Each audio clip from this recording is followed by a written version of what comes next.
Good morning, everybody. Welcome to the Self Care at Work Challenge. We are on week 8.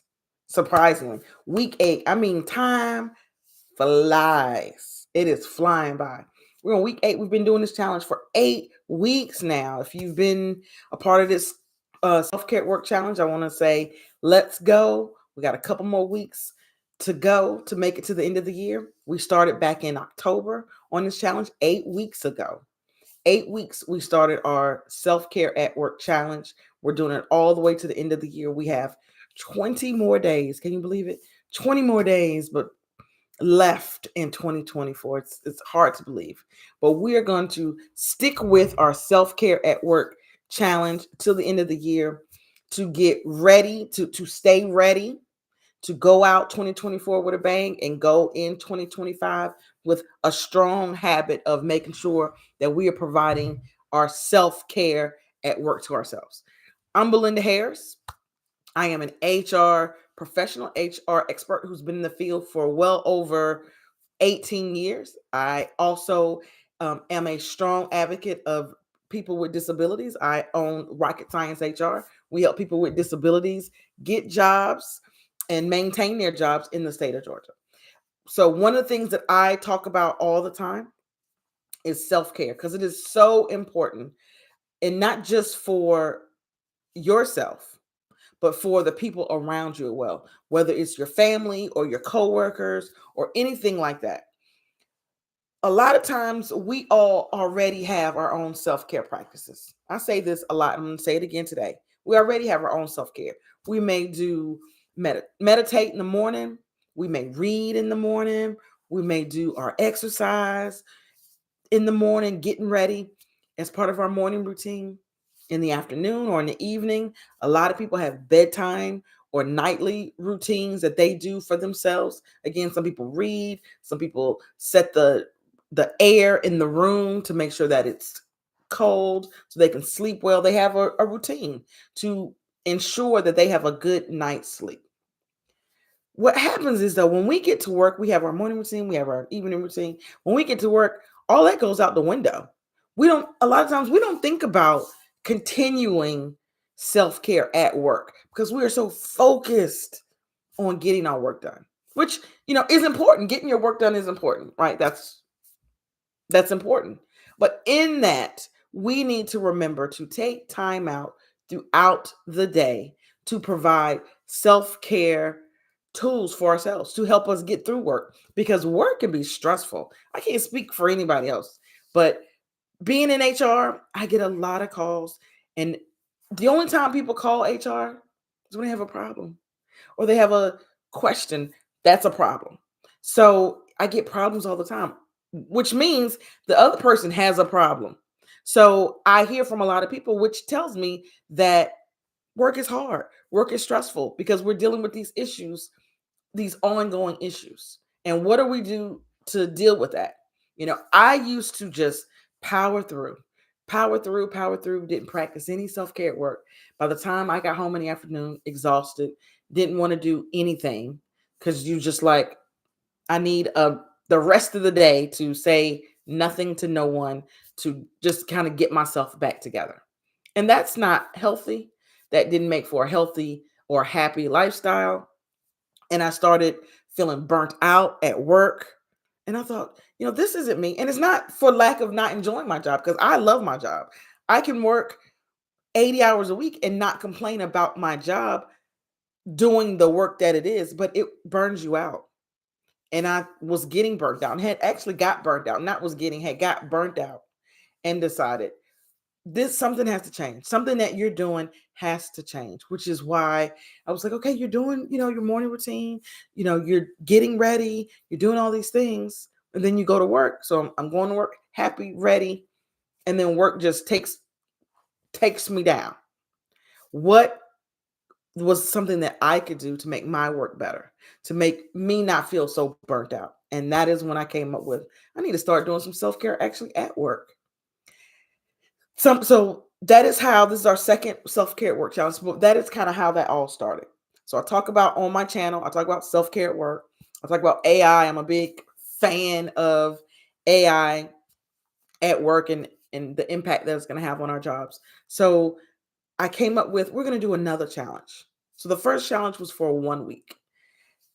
A lot of people got a lot of tools. I gave out a lot of a good information. But then I thought it takes 67 days for something to become a habit. Let's run the self-care challenge again. But then I was like, well, it's October.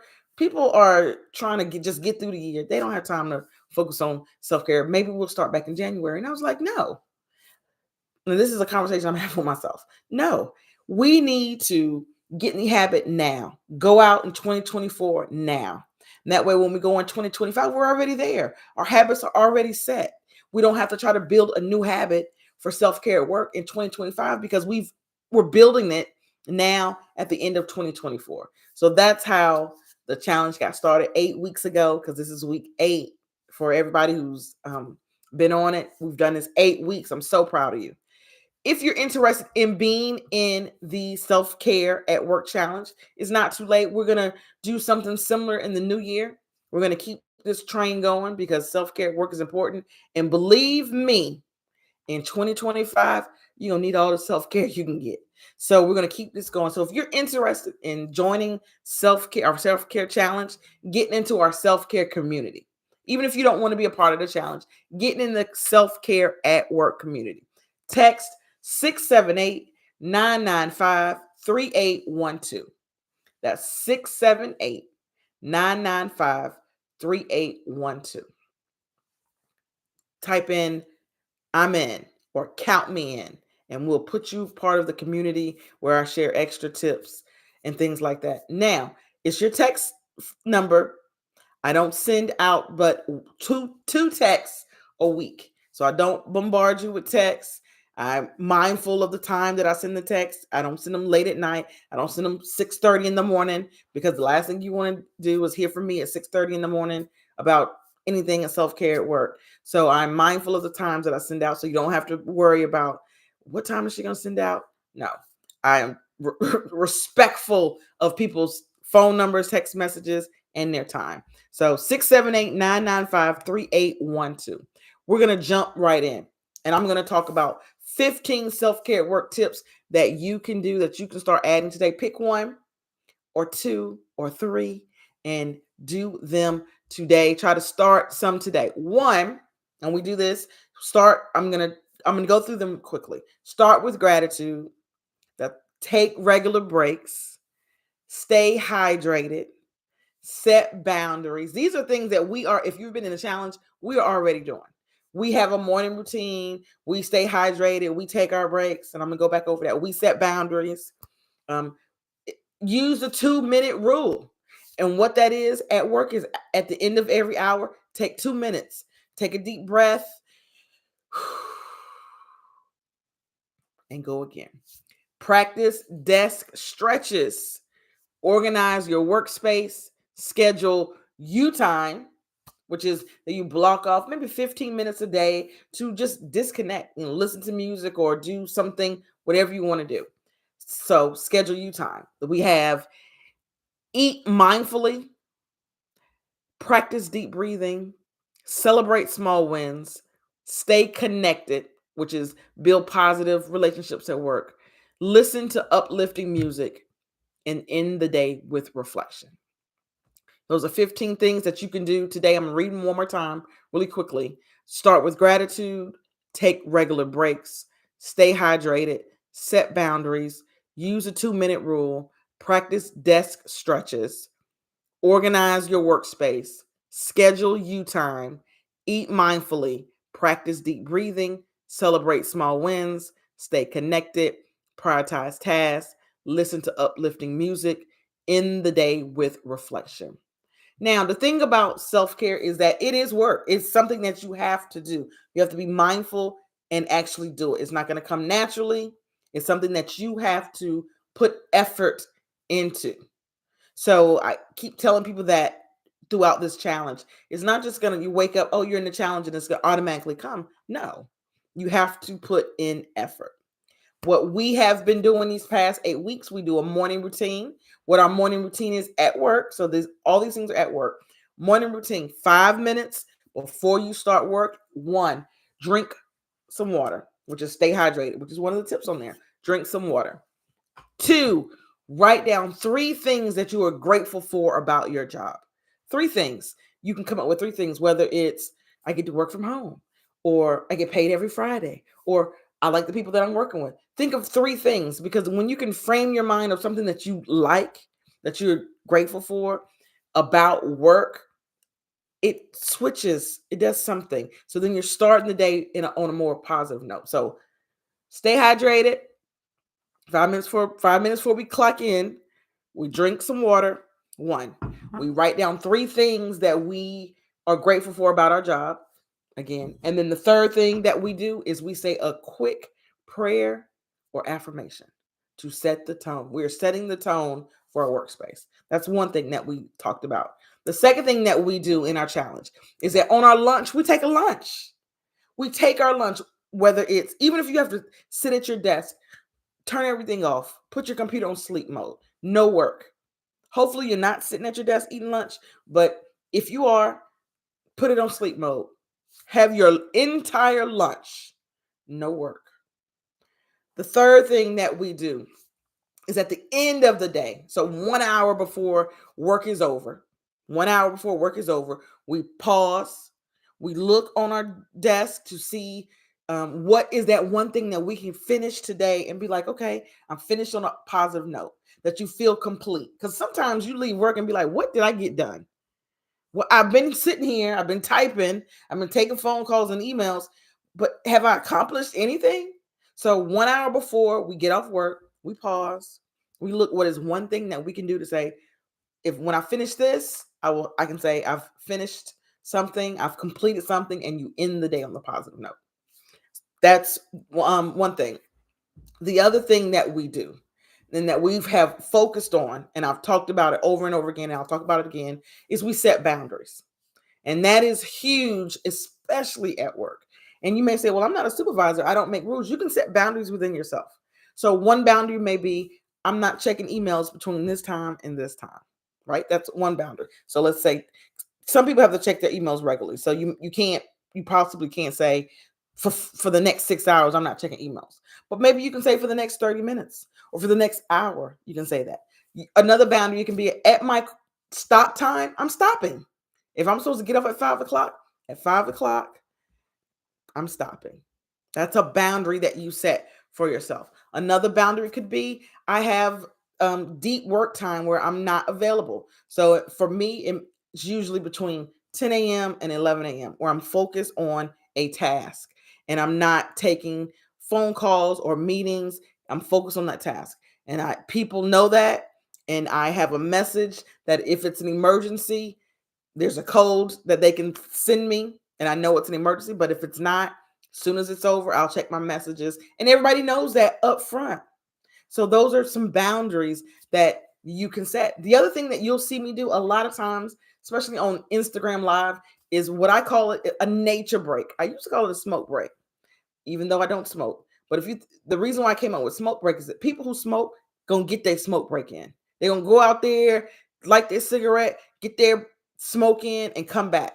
If you know smokers, you know this is true. They'll go out 2 and 3 and 4 times a day to get that cigarette break in. So I used to call it, this is my smoke break, but now I'm calling it my nature break. So my nature break, to go outside, get some fresh air. So I'm getting some fresh air, maybe listening to some nature. Hopefully you can hear a bird or two, but just getting out, getting some sun in my eyes. So that is one thing that I like to do a lot. Self-care is not any one thing. So it's not, I don't want people to be like, well, I did the morning routine and that's it. No, it's continuous. You did the morning routine. Now what else are you going to do? It's throughout the day, because what happens when you take these breaks at work, when you give energy back to yourself, when you give love back to yourself, because that's what self-care is. My definition of showing yourself you love is self-love. I'm giving that back to me. What happens when you take a break, when you start the day, the morning routine, when you start with the intention of going in being positive, then things don't seem so bleak. Because you go in, I love working from home. Or such and such is funny. I really like working with her. You start to see because you're looking for good things. So you're starting the day that way. You're energetic. When you take a nature break, when you get away from the phones and the drama and everything else, and you go outside and you get some sun in your eyes, you feel the air on you, it refreshes you. So that when you go back in, you be like, okay, I got another 4 hours. I can do this. When you pause 1 hour before time for your shift to be over, and what is one thing I can get done? And you get that thing done at the end of the day, you're ending the day on a high note. I finished something. I can say I've completed something. Those are things that you can do for yourself. It doesn't cost anything. It doesn't take anything away from you. It doesn't take anything away from your employer. When you are happy, when you are healthy, you produce better. So self-care, I always say self-care at work benefits the people I work with. It benefits me, absolutely. But the people I work with, because I produce better, I'm happier. I'm able to get more things done. Self-care at work is super important. Find one thing on the list of the things that I said today. I named 15 things that you're going to try to incorporate today. If you're not in a challenge, you may not know about all the other things that we're doing, but pick one of these things that you can do today at work and tell me what you think. You can comment on the video later today, or you can send a text and say, hey, I tried one of those 15 things. It really did work for me. I'm going to try again tomorrow. Every Wednesday, I'm live on YouTube at 6:30 in the morning. You may not be on here with me at 6:30 in the morning, but hopefully you'll be able to catch it sometime during the day. I'm Belinda Harris, and I will see you at work.